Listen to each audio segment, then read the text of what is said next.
Hello there, friends and neighbors. Thank you for joining me on this day. Here in Colorado. It's cold and windy. It's not real cold, but the wind is such that it's a cold wind, and it makes it feel colder than it is. So therefore, I'm wearing the gear, as they say. I want to share with you. I did some reading this morning. I was reading an article that Dennis Waitley had written for the Networking Times magazine, and it was a really good article. And there's a lot of things in it, but I thought I would just pick out a few concepts that he talked about and just kind of share them with you a little bit as it applies to building your online marketing business. In the last 10 years or so, neuroscience has really increased in leaps and bounds.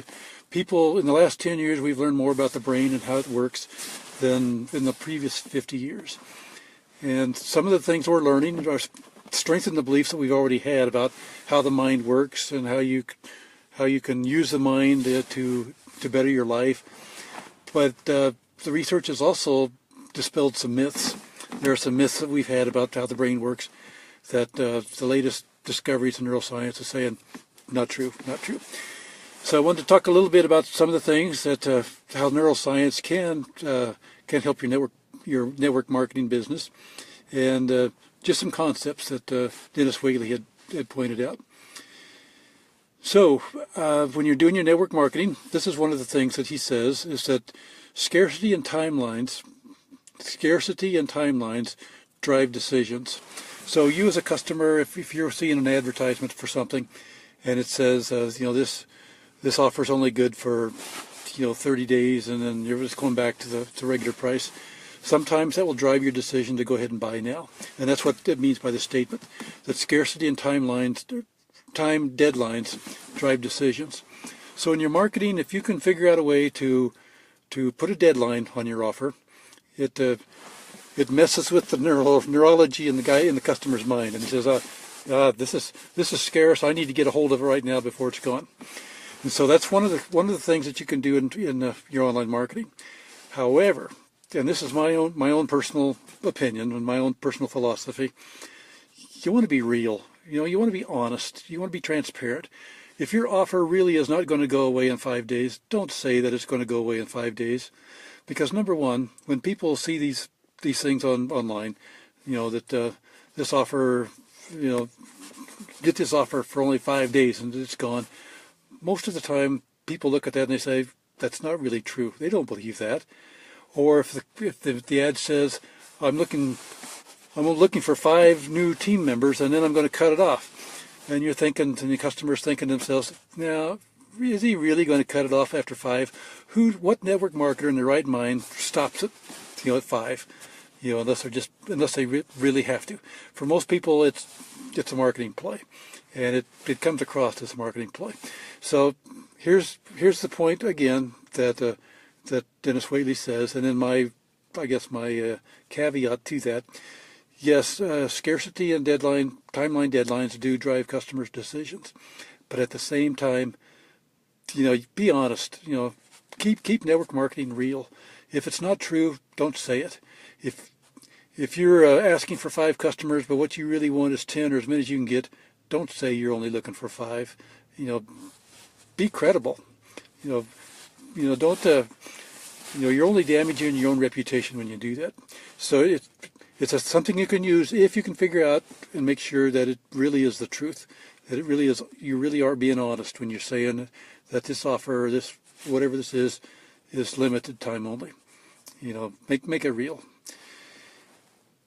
The other thing that was pointed out in the article was that people feel obligated to repay a favor.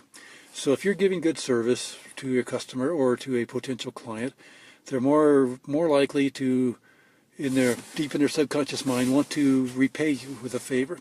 So whatever service that you can give, whatever help that you can give them, that goes a long ways to influencing someone to deal with you, to work with you. So that's another key point. And then he says, and I thought this was interesting, and when I think about it, it's really true. He says, people bargain for needs and splurge on wants. People bargain for needs, but splurge on wants. And that's why reward motivation and inspiration are more effective than fear, motivation, intimidation. So you think about this. when you're trying to, when there's something you need and you have to have, like your electricity, or your house or whatever, people bargain for those because they want to get it as cheap as they can. So they're bargaining for their needs. But if you go into Best Buy and if you're looking for audiovisual stuff, and it's a want, it's a luxury item, it's a want. You feel sometimes proud that you were able to pay a lot of money for this thing. So you tend to splurge and you upgrade to the next model or whatever. So it's really true that people bargain for wants, they splurge on needs. And that's something that you can use in your online business. People no longer respond favorably to coercion and hard selling closing techniques. The hard sell closing, that's gone for today's world. It just doesn't work.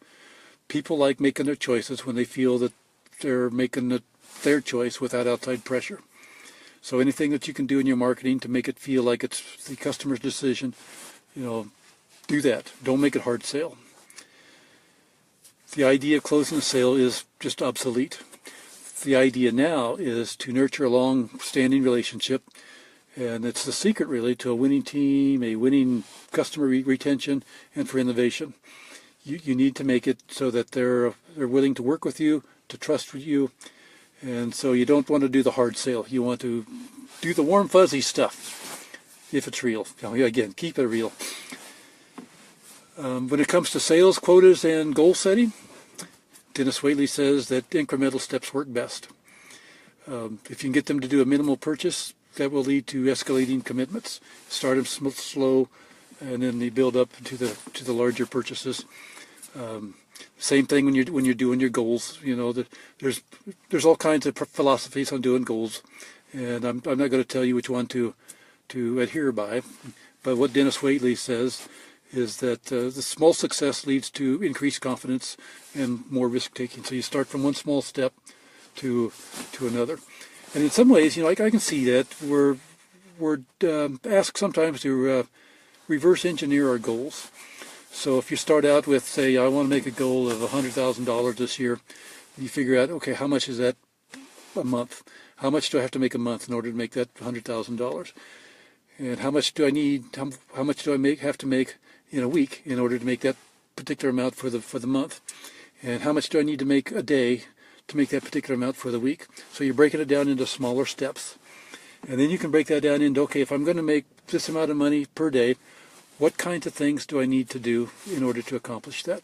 So you're breaking the big, huge goal of making $100,000 a year down into these small, doable steps that you can do every day. And you build up on those steps and you reach your goal. He says, we must motivate without perceived coercion. So the secret to getting people to know, like, and trust you and to buy from you is to get them to motivate them without doing the hard sale, without intimidating them, without coercion. And that's the way to do it. And this is what I like, because this kind of goes along with the things that I teach. It says, instead of mass marketing to a general audience, so in other words, instead of broadcasting your stuff out to everybody, we should embrace the concept of me marketing to individuals. So instead of broadcast to everybody, from me to an individual is the way to go. Personalization will dominate all future transactions. That's the way marketing is going these days, and it's the trend. Personalization, from me as an individual to you as an individual, from you as a business owner to your customer as a customer.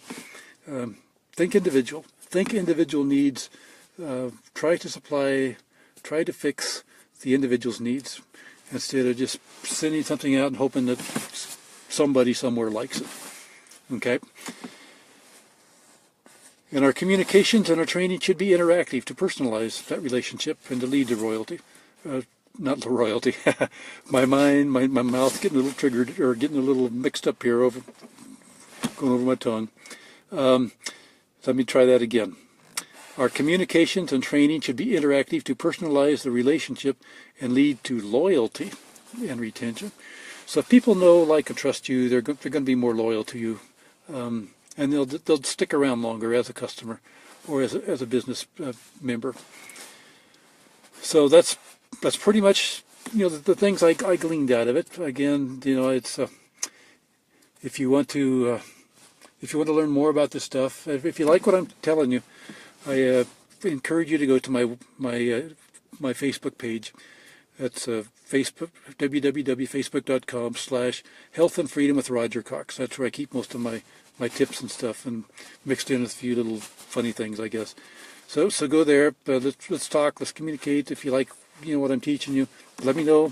Let me know what I should be talking about. Again, I thank you for joining me on this windy day, and this cold, windy day.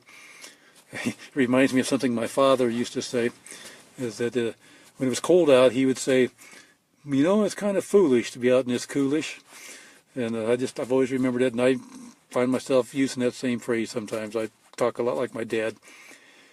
And the wind, it's pretty windy. It's windy enough that I started out with a full head of hair, and now I'm down to just a little bit gone. So have a great day. We'll be talking to you later. And again, please go to my Facebook page, Health and Freedom with Roger Cox. And we'll be talking to you again soon. Thanks.